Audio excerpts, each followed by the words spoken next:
I watched your 3-part series called Investigating Logan Paul's Biggest Scam, and like many on this platform, you have successfully used my name for views and money. While your work used to be impartial, your addiction to clicks has clouded your judgment and you've made very real errors with very real repercussions. Coffee, you took a shot at my reputation, so in this video today I'm going to be defending myself with facts, something that you have gotten in the habit of twisting as you continue to morph from an investigator to a gossip channel. You see, Coffeezilla tried to work with law enforcement in the past, but his work was described as not anchored to truth and often speculative. He is a lopsided journalist with an agenda, and he's nothing more than the Keemstar of crypto and finance. But as opposed to just telling you, I'm going to show you some of the core discrepancies that I caught in Coffeezilla's investigation. Coffee, you interviewed the developer who stole the game code, fled to Switzerland, and held it hostage for $1 million. Well, his name is Zach Kelling. Surely, as the internet detective that you proclaim to be, you would know that he spent time in prison for multiple felonies, one for aggravated robbery, armed robbery at a liquor store, and the other for, surprise, obstructing the legal process. I can see why you kept him anonymous. Who we'll be calling Z here. I guess among many things, it doesn't surprise me that he lied about having 30 engineers and a $50,000 a week burn rate. On my end, I have 30 engineers. I'm earning $50,000 a week. Which, side note, is how this delusionist landed on the $1 million code ransom, but it turns out he only had 3 engineers. Wouldn't someone with journalistic integrity know their credible source had not only an agenda, but a fondness for orange jumpsuits? Or did you just hear what you wanted to hear and moved on? Because even if you're lying to yourself, Steven, you still have to believe it. And I know what you're thinking. What type of idiot would work with an unsavory individual like Zach Kelling?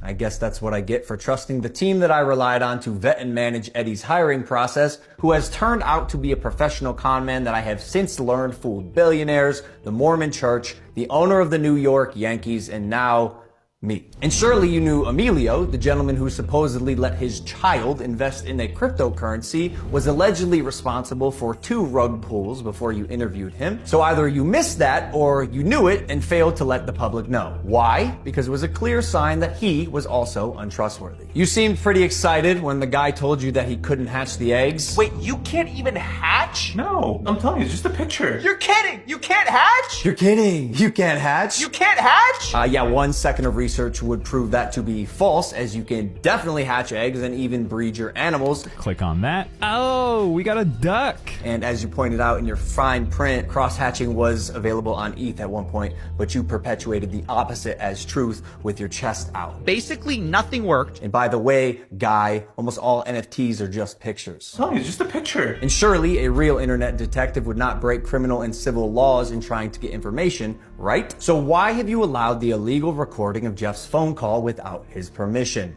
And then, more like an internet criminal, post it online. And it was interesting. It was like, this is wild. Now, although you didn't verify any backgrounds, substantiate any evidence, took multiple criminals' words as truth, and broke laws, you still published the defamation. However, unlike you, the blockchain doesn't lie. So let's highlight some things that you did point out. Crypto King Jake stole $6 million.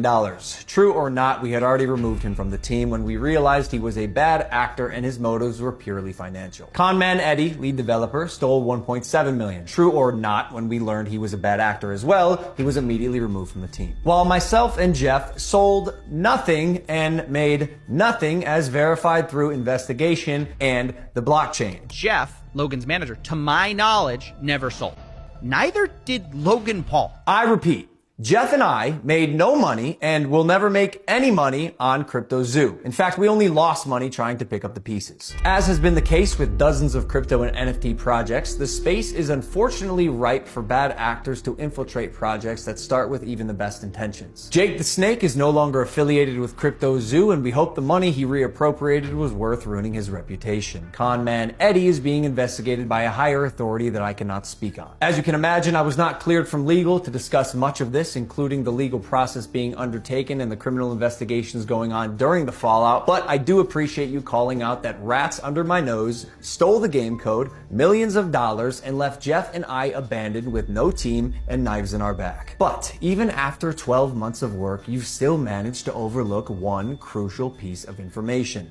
See, even though I've said it's coming so many times, you've assumed that Crypto Zoo isn't being made. Who are you to decide when the development timeline ends? I got every everything stolen from me in our community, stopped promoting publicly as soon as I knew the extent of the internal issues, took all of the heat on social, and you still published a defamatory hit piece fully knowing I was innocent just so you could enrich yourself in your $10 million studio. Sharp, but deeply unethical, dangerously misleading, and illegal. I suggest you use the money you got from pumping your Patreon to hire a good lawyer. You're gonna need it. And maybe we could have talked about this if you had reached out to me, personally. Not my manager, Jeff, who is not me, Steven, but the first time you did was on Christmas Eve after you released your series so you could rely on false statements and unreliable people used recklessly. The subject line was third request for comment. Yeah, not quite. This will be my third time reaching out to you and your team. The first 2 times were through your manager, Jeff.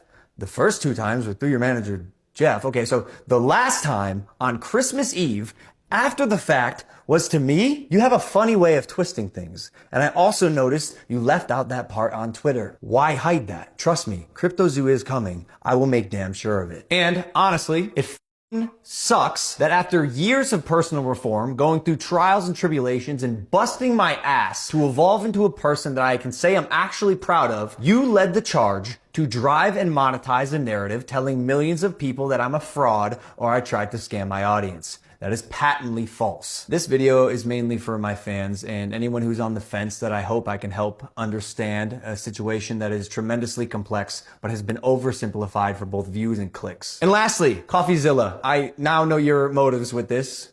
Clout and money, good for you, but also you're slimy as so I'm not going to come on any of your podcasts. If you want to come on Impulsive and talk about this, that's fine. You've denied my invitation multiple times. You're still invited. It can be a one-on-one. If not, we're going to handle this ourselves while we continue to build CryptoZoo, and I'll see you in court.